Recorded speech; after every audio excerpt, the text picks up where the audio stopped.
My name is Olivia, and I never thought I'd be the kind of person to bring a corporate giant to its knees. But life is a way of rewriting your story when you least expect it. One rainy Seattle afternoon, I walked back from lunch, damp sneakers squeaking on the polished floor of Nexus Dynamics open plan office, only to find two men in suits at my desk. They didn't belong there. Their ties were too crisp for a Wednesday, their faces too stern for a casual drop-in. One was flipping through my sticky notes like he was hunting for state secrets, while the other cradled a company laptop like it might explode. I froze, my half-eaten kale salad still in its plastic container, the smell of vinaigrette mixing with the sterile hum of the office. "Ma'am," the one with the thinner tie said, not even glancing up, "we've been instructed to collect all assets.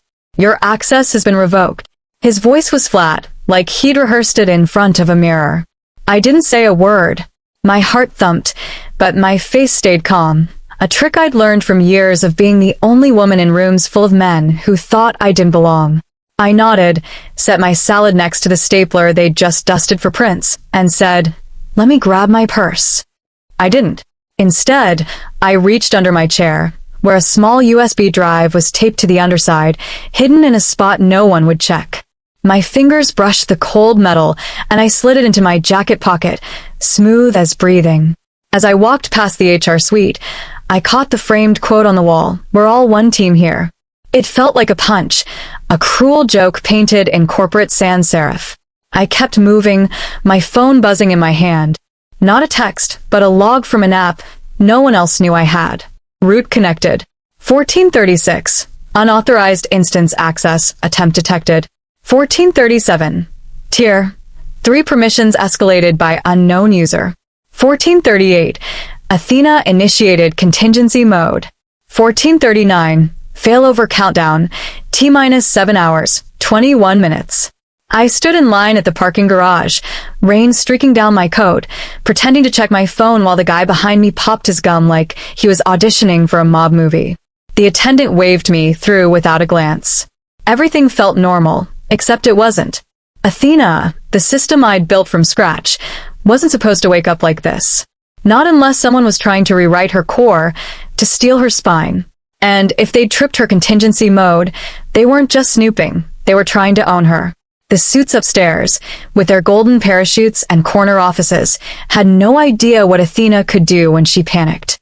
They thought they'd fired me cleanly, like deleting a line from a spreadsheet. What they'd actually done was light a fuse buried so deep in the system's code. Even the compliance nerds hadn't seen it. Let me take you back a bit, because none of this makes sense without knowing who I am and why I'd build a system with claws. I grew up in a small apartment in Tacoma, just south of Seattle, with my mom, a nurse who worked double shifts to keep the lights on. My dad left when I was too young to remember his face, and Mom never talked about him, just poured her energy into making sure I had a shot at something better. In high school, my computer teacher, Mr. Dawson, saw me tinkering with an old desktop in the lab and handed me a beat-up laptop. "You've got a knack, Olivia," he said. "Don't let anyone tell you otherwise." That laptop became my lifeline. I taught myself to code, staying up late while Mom slept on the couch, her scrubs still on. I wanted to build something that could protect people like her, people who worked hard and got stepped on anyway.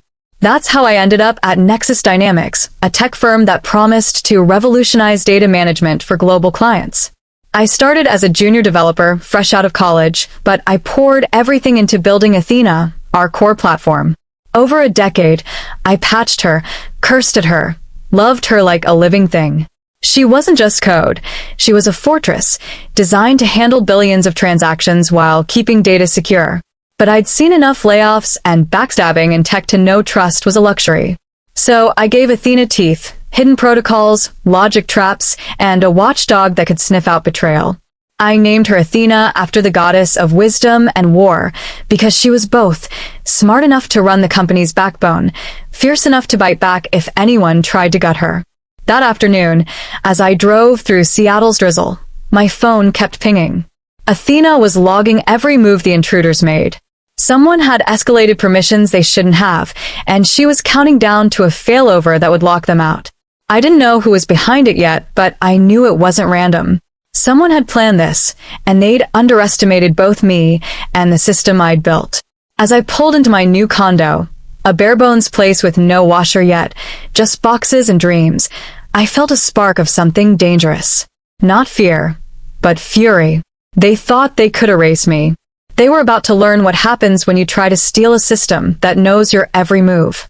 A few hours later, I was at a 24-hour laundromat on Capitol Hill, shoving jeans into a dryer, when my phone lit up again. It was Marcus, my old DevOps buddy, the guy who used to bring me double espressos every Tuesday, no lid, just how I liked it. His voice was shaky, like he'd just run a marathon. "Olivia, we've got a situation." I leaned against the dryer, the hum vibrating through my spine. "You mean besides you guys wiping my name off the org chart like I was a coffee stain?"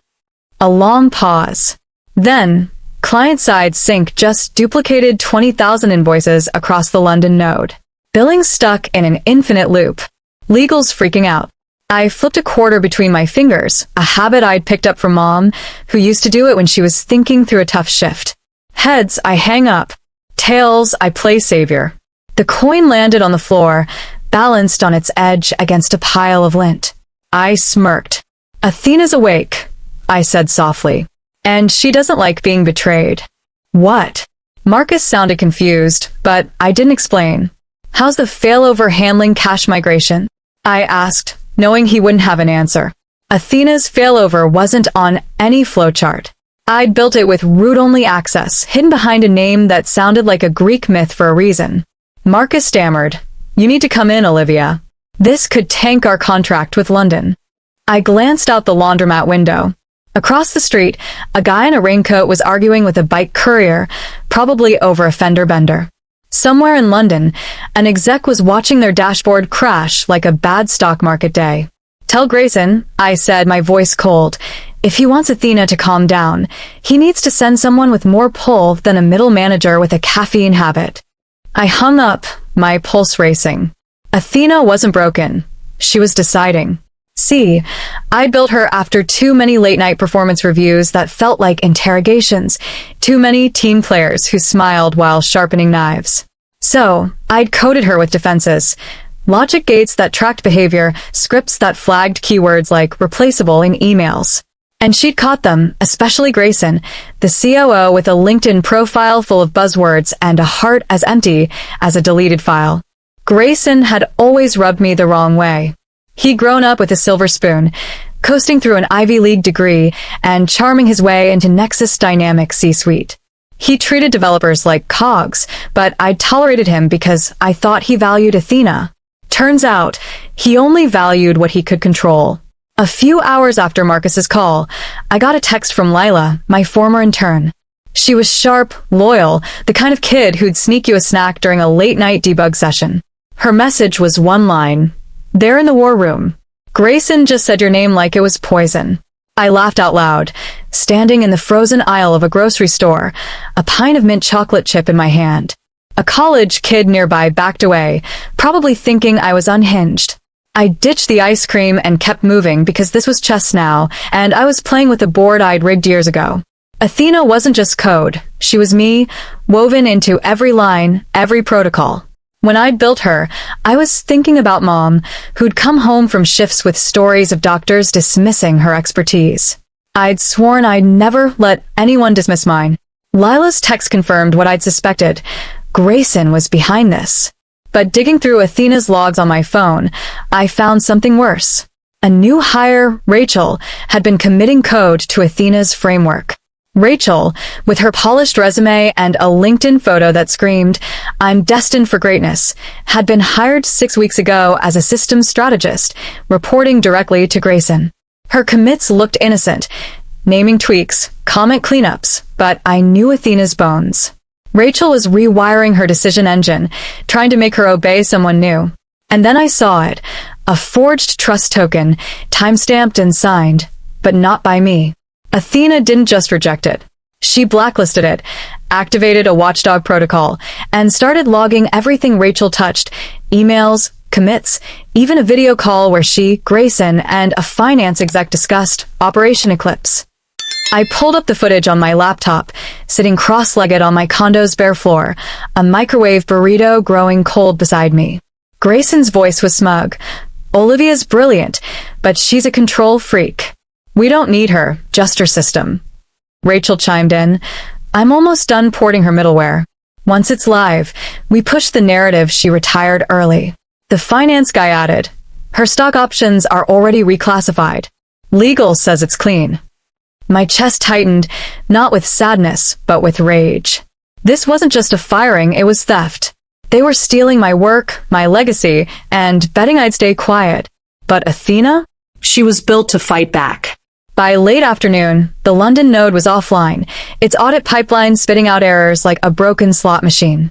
Reddit threads popped up with screenshots from Nexus's internal Slack, where an intern had accidentally tagged everyone about a malicious protocol injection.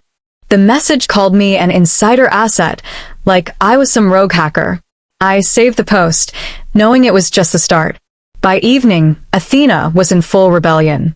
Her dashboard feed, which I'd nicknamed Thunderhub as a joke, glowed blood red on my laptop. I was sprawled on my couch, a glass of cheap wine in hand, watching the chaos unfold. Screenshots of Nexus's Slack were spreading online, with phrases like catastrophic rollback and insider manipulation trending on tech forums. Then, at 7:26 p.m., I got an email from Grayson. Subject: Urgent. Request for consultation. The message was pure corporate syrup. Olivia, we understand there may have been a miscommunication regarding your transition. We'd greatly appreciate your insight into recent platform inconsistencies. I laughed so hard I nearly spilled my wine. Transition, like I'd chosen to walk away from the system I'd built with my own sweat. I forwarded the email to myself, picturing it framed above my desk someday. Then I opened Athena's admin panel.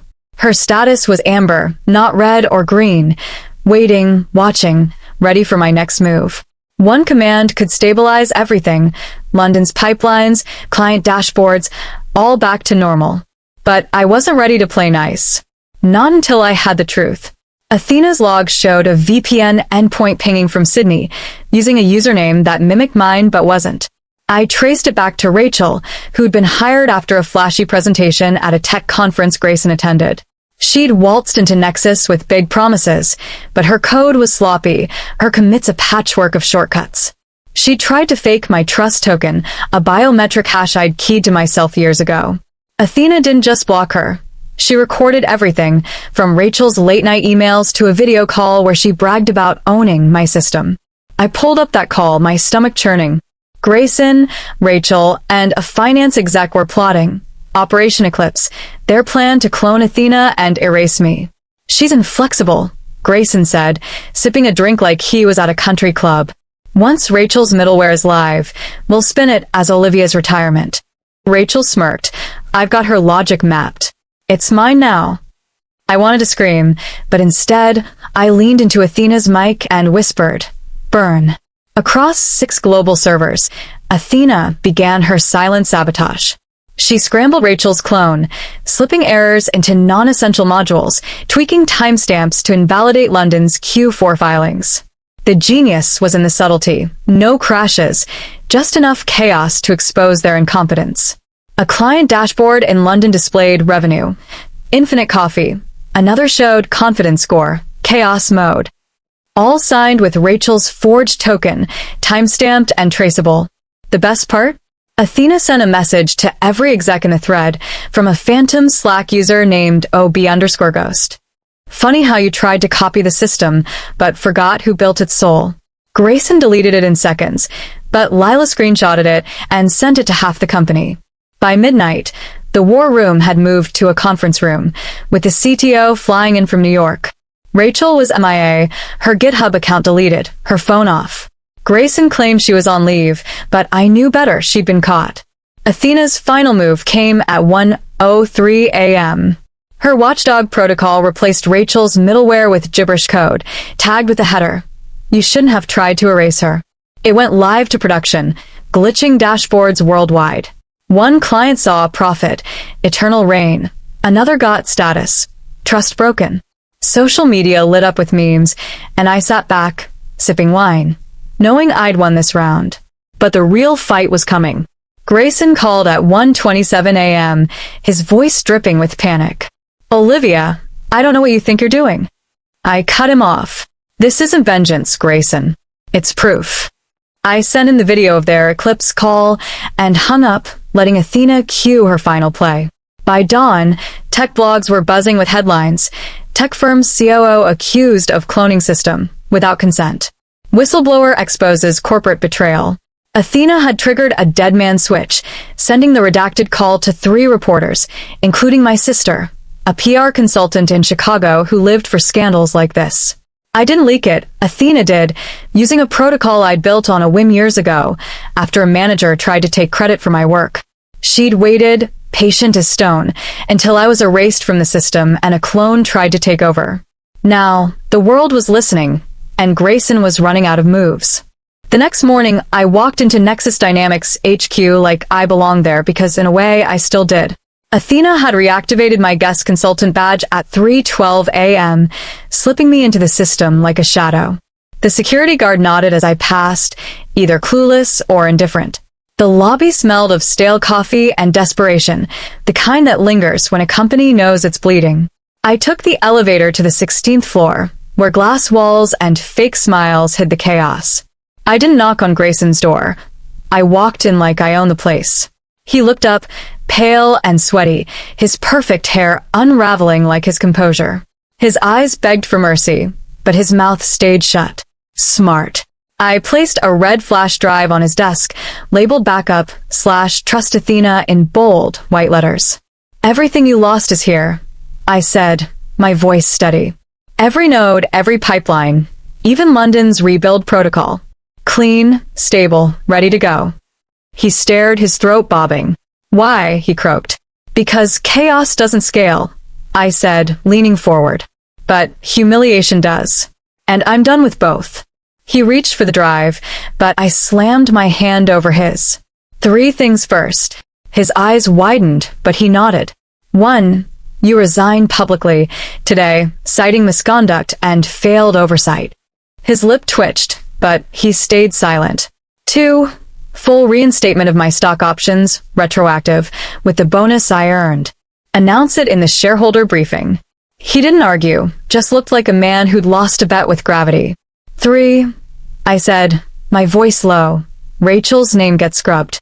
No commits, no bylines, no legacy. She didn't build Athena, I did. Grayson's shoulders slumped, his ego deflating like a punctured tire. He nodded, and I pushed the drive toward him. As I walked out, my boots echoed on the marble floor, each step a reminder of what I'd built and what they'd tried to steal. I thought of Mom, who'd always told me to stand tall, even when the world tried to shrink me. She'd worked nights so I could dream big, and I wasn't about to let Grayson or Rachel take that away. Outside, Athena pinged me. Mission complete. Threats neutralized. Optional action. Delete backup. I paused at the door, rain tapping my hood, and typed back, no, let them remember. I wasn't here to destroy Nexus, just to make sure they'd never forget me. As I drove away, my phone buzzed with notifications. Recruiters, bloggers, even a podcast invite titled The Engineer, who fought back. I ignored them, my mind already on what came next. Grayson's resignation was just the start. The real victory was knowing Athena had my back, and I had hers. Later that night, I watched Grayson's resignation live stream from my couch, barefoot, sipping tea from a mug that said world's okayest coder. The boardroom feed was stiff, full of buzzwords and half-hearted apologies, but Grayson looked like a man who'd lost everything.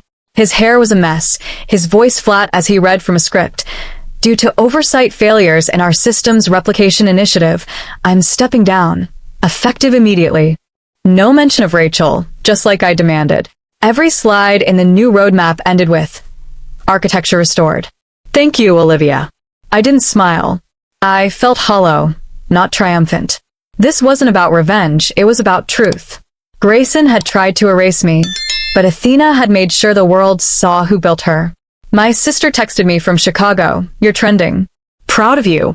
I replied with a heart emoji, thinking of how she'd helped spread the story. Her PR instincts turning a corporate scandal into a wildfire. The fallout was swift.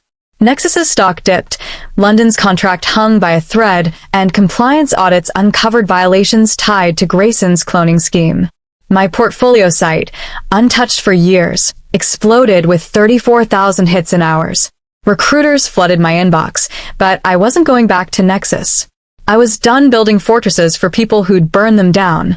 Instead, I started sketching something new, a smaller, sharper system, one that couldn't be stolen because it would live in the open, free for anyone who valued it. As I closed my laptop, I thought of Mom, who'd always said, "You don't need their permission to shine." She was right. I'd built Athena to protect what mattered, and in the end, she'd protected me. To everyone who's followed this journey, thank you. You've walked with me through betrayal, chaos, and a hard-won victory. If this story hit you in the heart, hit that subscribe button and join us. We're building something new, where every line of code tells a story of grit, truth, and starting over. Keep fighting for what's yours, and I'll see you in the next chapter.